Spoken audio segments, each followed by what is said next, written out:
আওয়ামী লীগ আমলে ১০৪ জনকে গুম করে হত্যার অভিযোগে সাবেক সেনা কর্মকর্তা জিয়াউল হাসানের বিরুদ্ধে দ্বিতীয় দিনের সাক্ষ্য দেন সাবেক সেনা প্রধান ইকবাল করিম ভূঁইয়া। র্যাবে থাকা সেনা সদস্যদের সঙ্গে কথা বলে জানা নৃশংস ৩টি ঘটনা ট্রাইব্যুনালের কাছে তুলে ধরেন তিনি। ৩ জনকে জিজ্ঞাসাবাদ করেছে, তোমরা কতজন মানুষ হত্যা করেছো? একজন বলেছে, আমি ৬ জন মানুষকে হত্যা করেছি।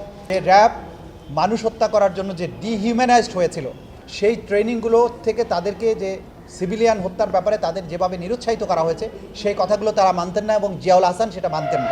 এমন পরিস্থিতিতে সেনা সদস্যদের র্যাবে পদায়ন বন্ধ করেন তিনি। এ নিয়ে সাবেক প্রধানমন্ত্রী, র্যাবের সাবেক ডিজি বেনজির আহমদ সহ অনেকে চাপ দিলেও তিনি তার সিদ্ধান্তে অটল থাকেন। এইসব ঘটনার জন্য দুটি সংস্থাকে দায়ী করেন সাবেক সেনাপ্রধান। র্যাব এবং ডিজিএফআই দুটো সংস্থা তাদের কর্মকাণ্ডের কারণে যেভাবে বিতর্কিত হয়েছে, আয়নাঘরের মতো একটা বিভৎস সংস্কৃতি তারা চালু করেছে, র্যাব মানুষ হত্যা করে যেভাবে দুর্নাম কামিয়েছে, এই দুটো সংস্থার বিলুপ্ত হয়ে নতুন কোনো বাহিনী গঠন হওয়া উচিত। কারণ এই কলঙ্কের দায় নিয়ে এই বাহিনী দুটো বেশি দূর অগ্রসর হতে পারবে না। তাঁর সাক্ষ্য গ্রহণ শেষে জেরা শুরু করলে তা আগামী 18 ফেব্রুয়ারি পর্যন্ত মুলতবি করেছেন ট্রাইব্যুনাল ১।